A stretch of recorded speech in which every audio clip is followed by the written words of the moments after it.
Stanley sir നമസ്കാരം. കേരളത്തിൽ ഇപ്പോൾ ഒരു വലിയ തർക്കം നടന്നുകൊണ്ടിരിക്കുകയാണ്. കേരളത്തിലെ വ്യാവസായിക രംഗവുമായി ബന്ധപ്പെട്ടാണ് തർക്കം. ശശി തരൂരാണ് ഇതിന് തുടക്കമിട്ടത് എന്ന് വേണമെങ്കിൽ പറയാം. ശശി തരൂർ കഴിഞ്ഞ ദിവസം പറഞ്ഞു, ഈ കേരളത്തിലെ വ്യവസായ വകുപ്പ് ഒരുപാട് നല്ല കാര്യങ്ങളൊക്കെ ചെയ്യുന്നുണ്ട്, വലിയ നേട്ടത്തിലാണ് പോകുന്നത് എന്ന തരത്തിലൊക്കെ അദ്ദേഹത്തിൻ്റെ ഒരു സംസാരം ഉണ്ടായപ്പോൾ വലിയ രീതിയിൽ പ്രതിപക്ഷം അതിനെ പ്രതിരോധിക്കുകയും എന്തടിസ്ഥാനത്തിലാണ് ശശി തരൂർ ഇങ്ങനെ ഒരു കാര്യം പറയുന്നത് എന്ന് വി ഡി സതീശൻ ചോദിക്കുകയൊക്കെ ചെയ്തു. അതിനോടനുബന്ധിച്ച് തന്നെ വലിയൊരു യുദ്ധം തന്നെ നടക്കുന്നുണ്ട്. കാരണം ആരാണ് കേരളത്തിലെ വ്യാവസായിക വിപ്ലവത്തിന്റെ പിതാവ് എന്ന തരത്തിലാണ് ചർച്ചകൾ നടക്കുന്നത്. അത് ഞങ്ങളാണ് എന്നാണ് ഓരോ ആളുകളും പറഞ്ഞുകൊണ്ടിരിക്കുന്നത്. കുഞ്ഞാലിക്കുട്ടിയുടെ കാലഘട്ടത്തിൽ കുഞ്ഞാലിക്കുട്ടി കൊണ്ടുവന്നിട്ടുള്ള വ്യാവസായികപരമായിട്ടുള്ള മുന്നേറ്റമാണ് കേരളത്തെ ഈ രീതിയിലേക്കാക്കിയത് എന്ന് ഒരു വിഭാഗം ആളുകൾ വല്ലാതെ വാദിക്കുന്നുണ്ട്. അതല്ല, ഇടതുപക്ഷത്തിന്റെ നേതൃത്വത്തിലുള്ള വ്യാവസായിക സംരംഭങ്ങളും അതൊക്കെയാണ് എന്ന് വാദിക്കുന്നവരുണ്ട്. പക്ഷേ ഇടതുപക്ഷത്തിന്റെ വ്യാവസായിക സംരംഭങ്ങൾ തുടങ്ങുകയല്ലല്ലോ, നിങ്ങൾ പൂട്ടിക്കുകയല്ലേ ചെയ്തത് എന്ന ചോദ്യങ്ങളും വരുന്നുണ്ട്. എന്തായാലും ഇതിൽ ഒരു യാഥാർത്ഥ്യം എന്താണ്? കേരളത്തിലെ ഒരു വ്യാവസായികപരമായിട്ടുള്ള തുടക്കവും അതുപോലെ തന്നെ വികസനവും ഒക്കെ എങ്ങനെയാണ് മുന്നോട്ട് പോയത്? സാർ എങ്ങനെയാണ് ഇതിനെ നോക്കിക്കാണുന്നത്? അതായത് കേരളം ഉണ്ടാകുന്നത് 1956 നവംബർ 1 ഉണ്ടാകുന്നത്. 57 പുതിയ ഗവൺമെന്റ് വരും.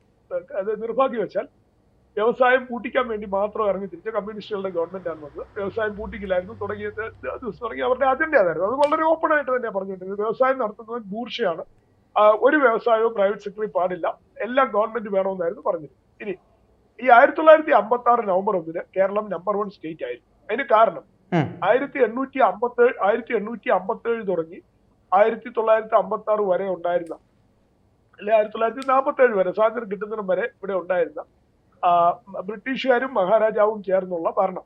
ആ ഭരണം കേരളത്തില് കൂടുതൽ പുരോഗമനപരമായിട്ട് വ്യവസായങ്ങളും വിദ്യാഭ്യാസ സ്ഥാപനങ്ങളും ആശുപത്രി തുടങ്ങി റോഡും എയർപോർട്ടും യൂണിവേഴ്സിറ്റിയും തുടങ്ങി എല്ലാ അന്നത്തെ കാലത്തിനനുസൃതമായ നവീനമായിട്ടുള്ള സംവിധാനങ്ങളും പ്രൊഡക്ഷൻ യൂണിറ്റുകളും ഇവിടെ ഉണ്ടായിരുന്നു. നമ്പർ 1 സ്റ്റേറ്റ് തന്നെയായിരുന്നു. ഈ 70 വർഷം കൊണ്ട് കമ്മ്യൂണിസ്റ്റ് പാർട്ടിയും കോൺഗ്രസും ചേർന്ന്, അതായത് ഡൽഹിയിൽ കോൺഗ്രസും ഇവിടെ കമ്മ്യൂണിസ്റ്റും കൂടെ ഭരിച്ചുകൊണ്ടിരുന്ന ഈ ഭരണക്കാരെന്താ ചെയ്തതെന്ന് ചോദിച്ചാൽ വളരെ കൃത്യമായിട്ട് അവർക്ക് ഒരു അജണ്ട ഉണ്ടായിരുന്നു. ഇവിടുത്തെ ഹിന്ദുവിന്റെയും ക്രിസ്ത്യാനിയുടെയും ബിസിനസ് സ്ഥാപനങ്ങളും വ്യവസായങ്ങളും കടകളും പൂട്ടിക്കുക. ഇതായിരുന്നു അവസ്ഥ. ഇത് പൂട്ടിച്ചിട്ട് വേറൊരാൾക്ക് ബിസിനസ്സും കാര്യങ്ങളും ചെയ്യാനുള്ള സഹായം ചെയ്തു കൊടുക്കുക. ഈ 1956 ഇത് 2025 എത്തി നിൽക്കുമ്പോൾ, 70 വർഷം എത്തി നിൽക്കുമ്പോൾ മെയിനായിട്ട് നമ്മൾ കാണേണ്ട ഒരു കാര്യം എന്ന് പറയുന്നത്, കേരളത്തിലെ വ്യാവസായിക രംഗത്ത് നിന്നും ഹിന്ദുക്കളും ക്രിസ്ത്യാനികളും ഇല്ലായ്മ ചെയ്യപ്പെട്ടു. 1921 ഖിലാഫത്ത് ജനോസൈഡ് പോലെ തന്നെ ഇത് കറക്റ്റ് ആയിട്ടുള്ള വാക്ക് ഗില്ലറ്റിൻ ചെയ്യുകയാണ് ചെയ്തത്. ഹിന്ദു ക്രിസ്ത്യൻ ബിസിനസ്സുകളെയും ഫാക്ടറികളെയും കടകളെയും ഗില്ലറ്റിൻ ചെയ്യുകയാണ് LDFും UDFും കമ്മ്യൂണിസ്റ്റും കോൺഗ്രസും ചെയ്തത്. ഇനി കുഞ്ഞാലിയെ മഹത്വവൽക്കരിച്ച് ഇവിടുത്തെ മീഡിയക്കാരെല്ലാം കൂടെ ഇറങ്ങിയിട്ടുണ്ട്. അപ്പൊ ഞാൻ അതിനൊരു ഉത്തരം പറയാം. ഈ കുഞ്ഞാലി ചെയ്തു എന്ന് പറയുന്ന വ്യവസായികത്തിനും അത് ചെയ്തു എന്ന് പറഞ്ഞ് ഒരാൾക്ക് മാത്രമേ പ്രയോജനം കിട്ടുള്ളൂ, ഒരു മതത്തിന് മാത്രമേ ഉണ്ടായിരുന്നുള്ളൂ, ബാക്കി ആരുമില്ല. ഇയാൾ ഉണ്ടാക്കിയ കിൻഫ്രയിലെ ലിസ്റ്റിംഗ് എടുക്കുക, ഒരാൾ മാത്രമേ ഉള്ളൂ, വേറെ ആരും ഇല്ല, ബാക്കി രണ്ടുപേരും ഇല്ല, ഹിന്ദു ക്രിസ്ത്യാനി ഇല്ല. അപ്പൊ ഈ UDF ഇവിടെ കൊണ്ടുവന്ന വ്യവസായ നയങ്ങൾ എന്ന് പറയുന്നത് ഒരാൾക്ക് മാത്രം, ഒരു സമുദായത്തിന് മാത്രം പ്രയോജനം കിട്ടുന്ന രീതിയിൽ ഡിസൈൻ ചെയ്തും ഡിഫൈൻ ചെയ്തതുമായിട്ടുള്ള പരിപാടിയായിരുന്നു. അത് പറയാൻ ശശി തരൂരിന് ധൈര്യമില്ല. ശശി വെല്ലുവിളിക്കുന്നു. ശശി ധൈര്യം കൊണ്ട് ലിസ്റ്റ് ഇറക്ക്.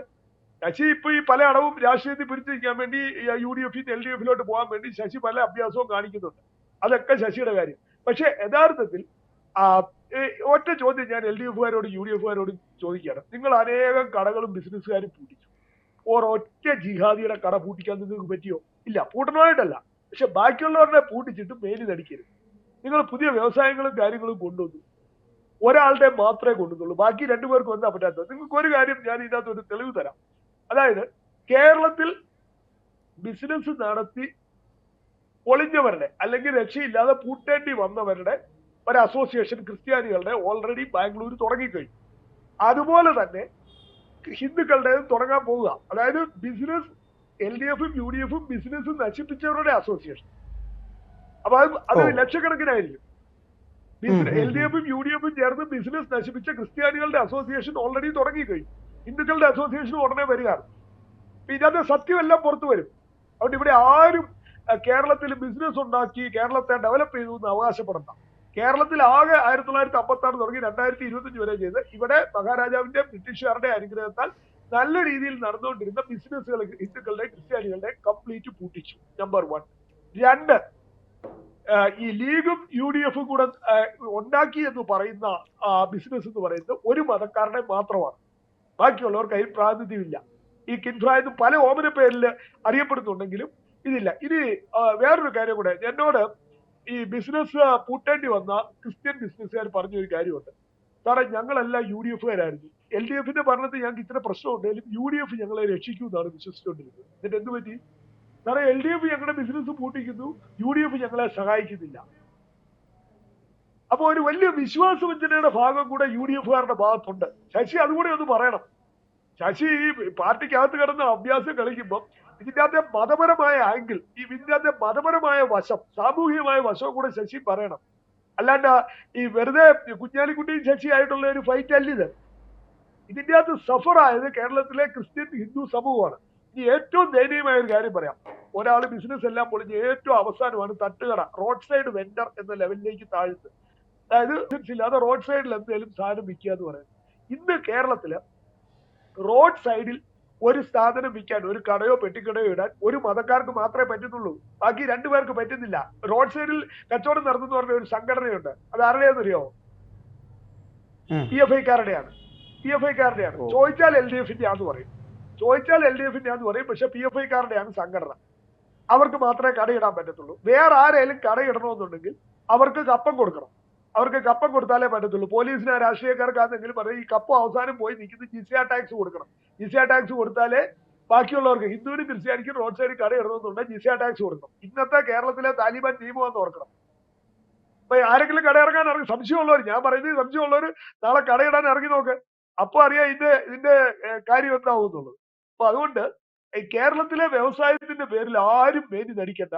കേരളത്തിൽ വ്യവസായം പുരോഗമിക്കാൻ ഒരു നടപടിയും ആരും എടുത്തിട്ടില്ല. ചെയ്തിരിക്കുന്നത് മുഴുവൻ ബിസിനസ്സുകൾ പൂട്ടാനുള്ള പരിപാടിയാണ്. അത് മതത്തിന്റെ അടിസ്ഥാനത്തിൽ വിവേചനം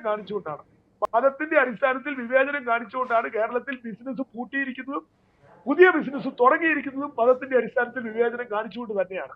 ഗതികെട്ട ഒരുത്തന് ഒരു പെട്ടിക്കട ഇടണമെങ്കിൽ മതത്തിന്റെ അടിസ്ഥാനത്തിൽ വിവേചനമുണ്ട്. അവൻ ജിസിയ ടാക്സ് കൊടുക്കുകയും ചെയ്യണം.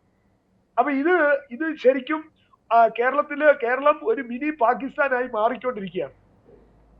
അതാണ് അതിന്റെ കാര്യം.